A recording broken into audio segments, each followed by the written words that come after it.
Me pide usted 2 palabras.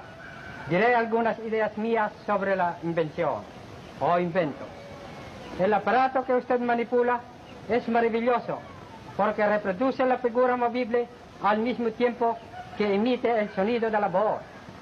Cuando con el tiempo se perfeccione este invento, el mundo quedará sorprendido ante los cuadros vivientes y parlantes que ello exhibirá sobre el tiempo. La ciencia ha acrecentado el paso acelerado de los adelantos modernos. Por medio de la ciencia conservamos la salud e inclusive devolvemos la juventud a los que le han perdido. La ciencia también ha impulsado los inventos que se dirigen a la destrucción del hombre por el hombre.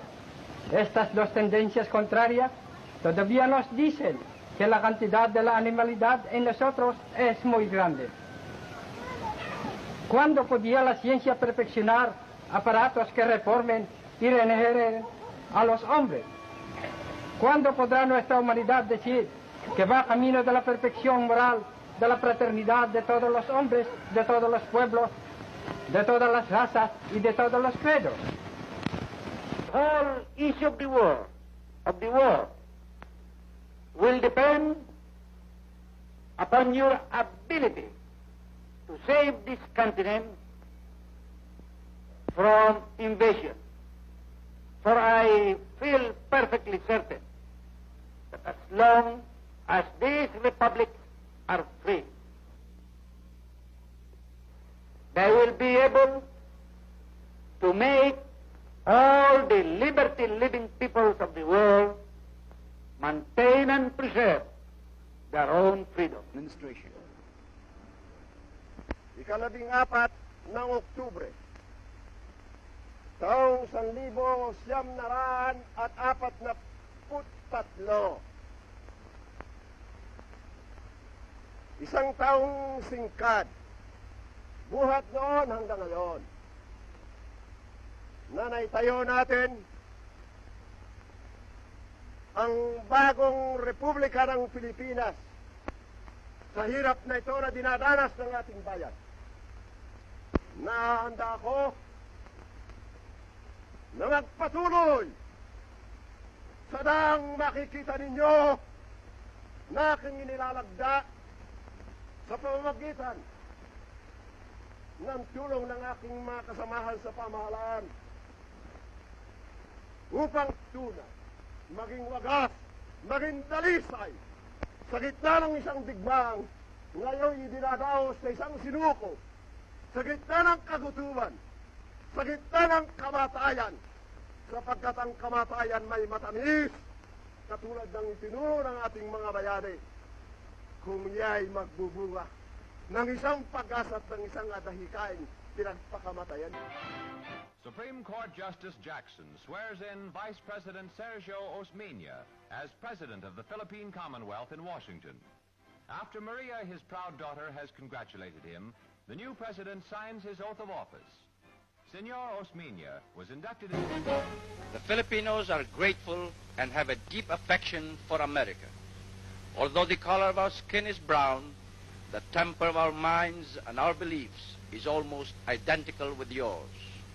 The Philippines, in government system and tradition, is a replica in miniature of the United States. That has been transplanted to a land 10,000 miles across the seas, the seed of American democracy. If a prosperous and free democracy can be built in the Philippines upon the ruins of war, the prestige of America and the American way of life will be raised to towering heights, and the millions of people of the Far East will look to us and to you as their models. Por el cálido recibimiento y por los honores e ella dispensados. La legendaria galantería hispana ha rebasado sus límites, dando al mundo la más hermosa lección de diplomacia, porque toca al corazón.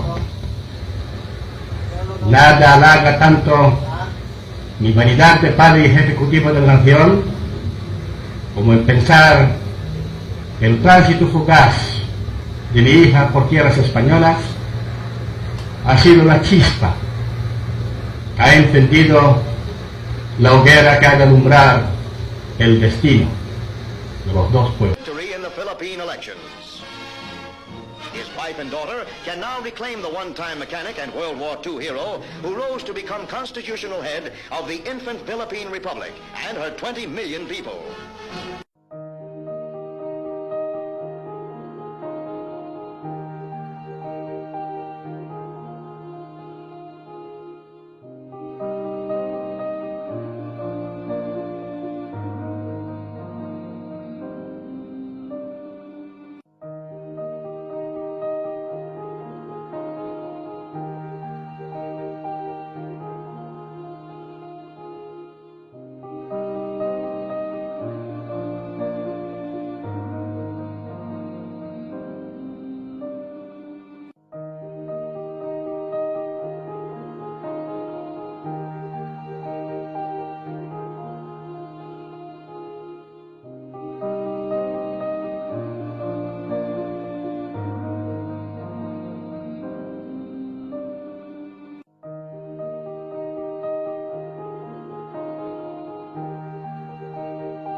And so it is that as I promised all of you, my countrymen, on that fateful morning of September 23, 1972, when I announced the proclamation of martial law, which had been signed by me before, with your support, placing myself, my life, and my family's life and honor on the judgment of history, that when the time came when I must or we must end martial law, and that time could not be foreseen then, I would be the first to move and initiate the termination of martial law.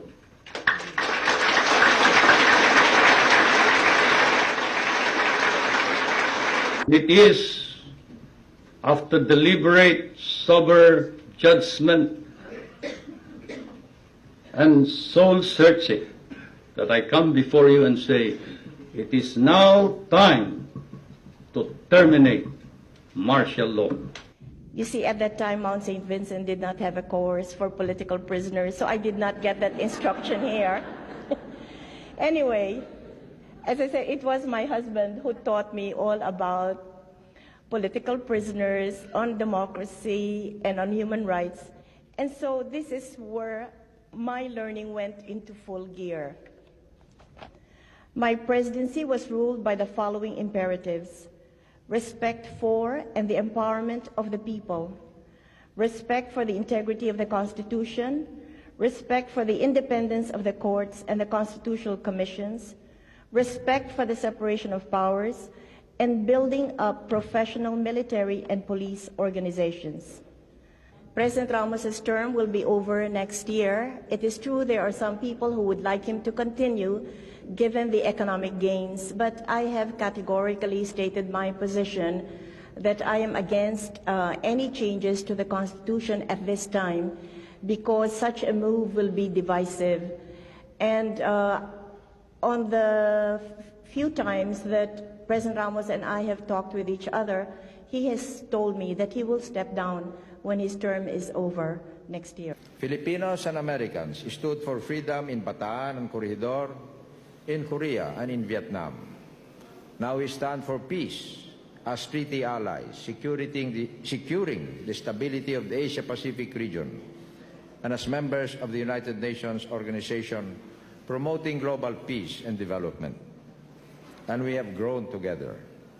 We have moved from the age of colonial empires through the carnage of World War and the trials of a cold peace to a more promising new era of global growth, prosperity, and social equity.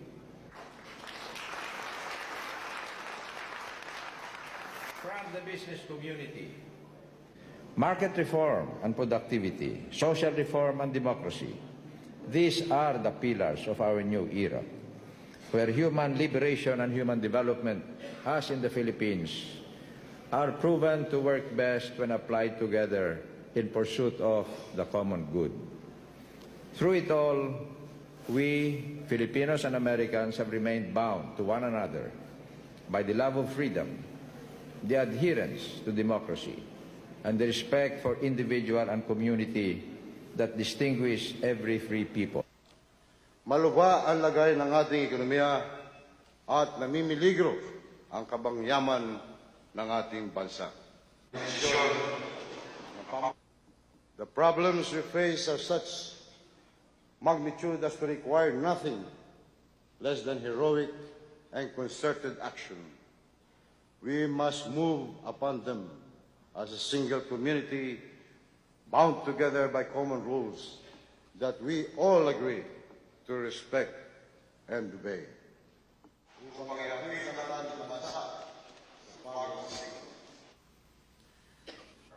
I order the Presidential Commission on Good Government to go forward on all ill-gotten wealth cases with all the evidence it has taken 12 long years to collect. No more delay. My fellow Filipinos, we come together tonight as we approach a hallmark of democracy for our great nation, the smooth transition of power to a new leader. We have just come through a historic election. It was open and it was modern. As a result, we were able to declare winners in hours and days rather than weeks and months. The face of politics in our nation has changed forever. Kahit kaliwat kanan na ang ebidensya ng pagbabago, mayroon pa rin kontra sa Dangmatwin. Ang hirit nila, mabagal daw tayo. Kapag sila raw ang naging Pangulo, sigurado gaganda ang buhay. Sa mga medyo maedad po, ang isasagot natin, ganon. Sabay taas raw po ng kilay. Para naman sa kabataan, iba na raw po ang sagot nila sa ganong pahayag. Ang tugon daw ang uso ngayon di wow. Paano nila gagawin ang mga pangakong yan? Ang sagot nila, basta. Nasaan ang detalye at konkreto mga plano? Basta. Paano nyo ipapatupad ang inyong mga pangako? Basta. Pakiramdam yata nila nadadaan sa basta-basta ang solusyon sa ating mga problema. Wala pa rin talagang gamot na naiimbento para sa mga nagbubulag-bulagan at nagbingi-bingihan. I challenge you now. I challenge the Catholic Church. You are full of shit. At mabaho rin kayong lahat. Corruption and all. Yun lang pagtanggap ninyo, paggamit, paghingi ninyo ng pajero. Hindi na kayo nahiya sarili ninyo.